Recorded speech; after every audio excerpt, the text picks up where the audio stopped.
Oh shit, man. So many people back once again, you guys, with yet another video. We're gonna talk about something very, very important today. It's a snow day today here in New York.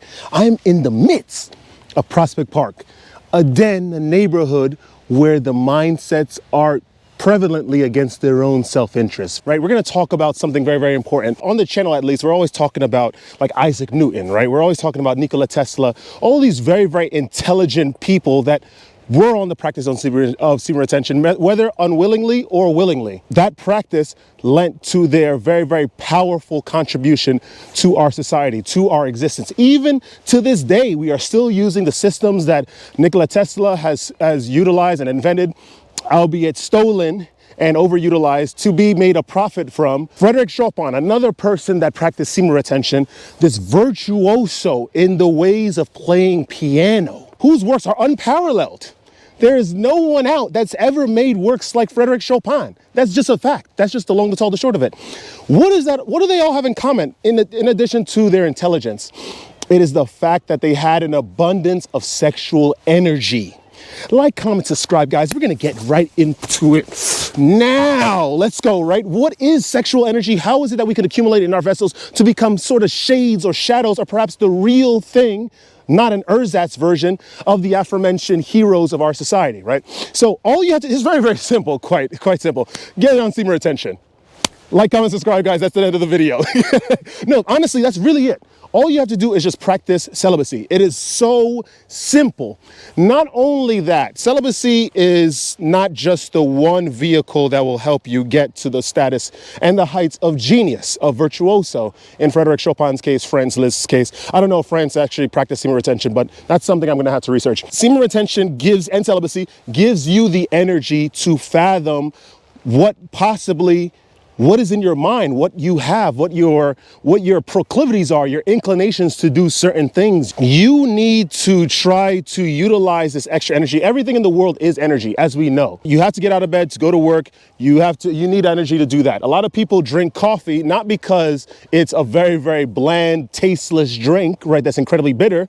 No, because it gives them energy, or at least the caffeine accelerates the body and it fools the brain to think that the body has that energy storage in order to carry out all of those tasks, right? We need energy for everything in this world. To make this video, camera's using battery, an energy source. Me, I'm on semen retention, drunk off of it, yelling.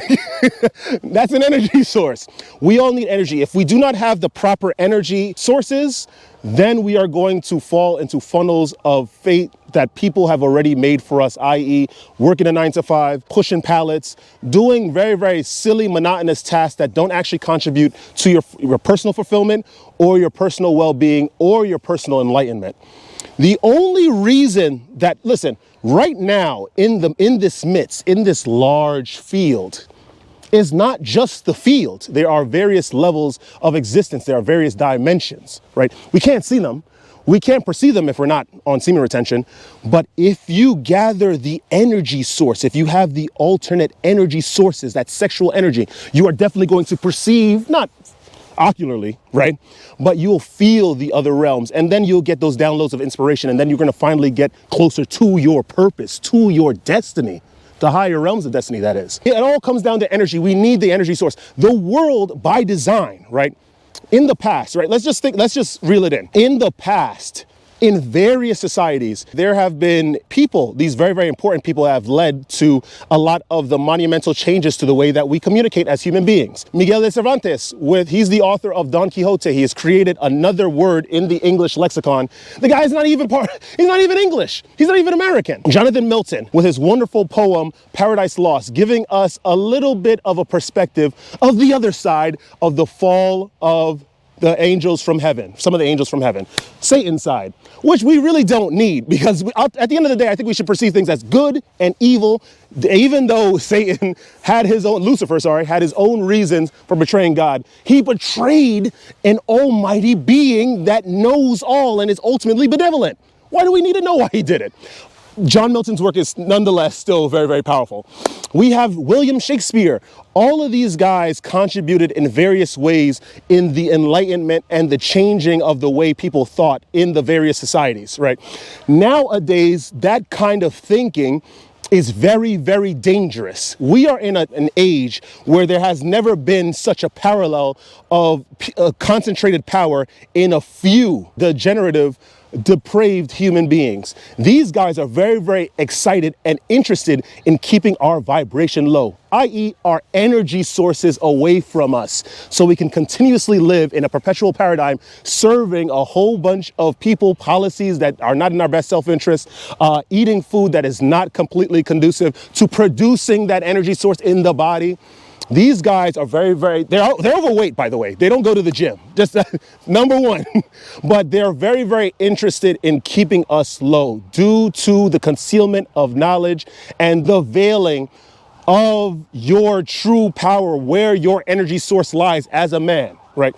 We are taught in this world, of course, I say this in every video, we have to splurge, we have to keep having sex, we have to keep chasing after relationships and women that don't necessarily see us as equals. Especially in this Western world, United States, Canada, Western Europe, Australia, so on and so forth. We are not seen as anything but someone that is just a shadow of an age that used to be oppressive. That oppressive charge was led by people like us, genders like us, right? We need to understand, knowing about what was accomplished in the past, knowing what can be done, right? And not just understanding and doing an introspective look about yourself in relation to the present time. We need to tap into our personal energy sources. We need to tap into that reservoir of sexual energy and destroy this perpetual paradigm that enslaves us all. I'm telling you, regardless of race, regardless of religion, regardless of if you believe God is a rock or you believe God is the sun that gives us life. Now, I am not saying that we need to be incredibly rigid. Maybe you're just, you enjoy that idea of just a normal life, right? Separate from the oppressive governments and systems that just try to neuter us all, right? We got a fan. You got a fan. If that is your case, if that is your situation, then do it wholeheartedly. My only thing is for you to separate yourself from the system, understand where your true energy lies. All right. And it's not in these silly policies. It is not in these silly belief systems that places like this perpetuate in order to enslave you mentally and keep you away from true knowledge. Personal story, right? Personal story.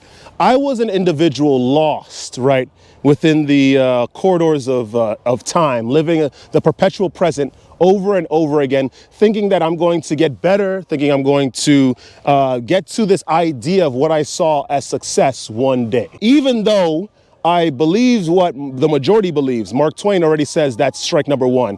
Aldous Huxley also talks about the dangers of the herd mentality. If there is a group of individuals, if there's a majority that believes a certain thing, and they hold it as sacrosanct and hallow it, chances are that thing is incredibly wrong and detrimental to your personal growth. Right. So even I was following the crowd. I thought that I was cool. I was drinking alcohol, smoking cigarettes, smoking weed. I never vaped because, you know, I wasn't part of that generation. But I was living in this perpetual paradigm of not really exploring myself, but thinking that I was going to get to a certain point of success.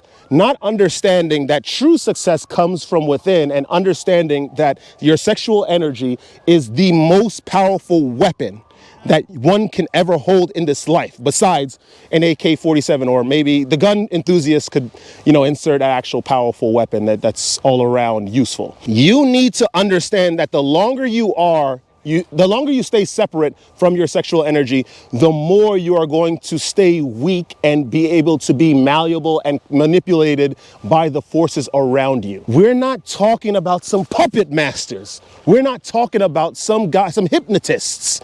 We are talking about your friends, your group of friends that nonchalantly walk around and broadcast a certain lifestyle, not knowing why they do it, but understanding that if you contrast or you oppose it, then you are an enemy. Look, I'm just saying this. Final thoughts.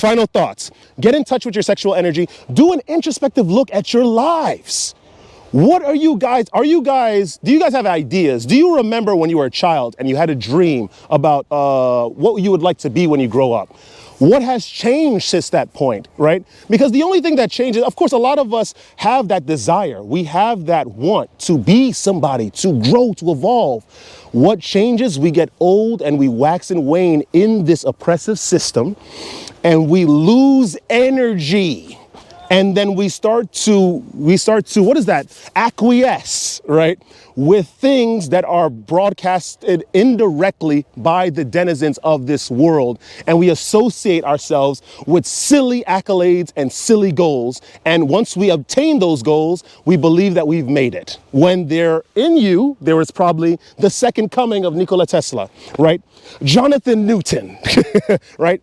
Sombra del Cervantes, you know what I mean? I like to write, but you know, Don Quixote is like something else, you know? That's a very, very powerful work of literature. I'm saying this, get in touch with your sexual natures, guys. Understand that your energy sources were always in you. You just need to be able to create the antenna and the cables to attach yourselves to them. How do you do that? Through semen retention. How do you do that? Staying away from very, very degenerative, toxic mindsets, beliefs, and habits that people perpetuate in this world. They could be your friends, they could be your family. Stay away from those things. You're gonna be all right, I'm telling you. With that being said, that is all I have to say about this today, guys. If you guys enjoy that kind of content, like, comment, subscribe, share the video with some peers. But listen, don't ever let this place get you down. The only thing that separates you from your goals is your covetousness. The Bible talks about not being, don't covet your neighbor's wife. I'm gonna tell you this, covet your sexual energy. Have it ascend you, have it bring you up to the heights of genius. Covet that to the very last drop. I'm telling, that's not a sin, for sure. I know that's not a sin, because it tells us, the Bible tells us that in various ways. The Mahabharata talks about celibacy and whatnot. They allude to it, and they talk about it as being very, very important. Of course, in Hinduism, they talk about drawing out the Amrita through pressure, which is the pressure of living in the perpetual present, trying to hone and refine your sexual energy to have it work for you. That's a topic for another video. Guys, stay radiant, stay celibate, and always, always don't ever let this place get you down. I'm going to see you guys in the next video. Woo!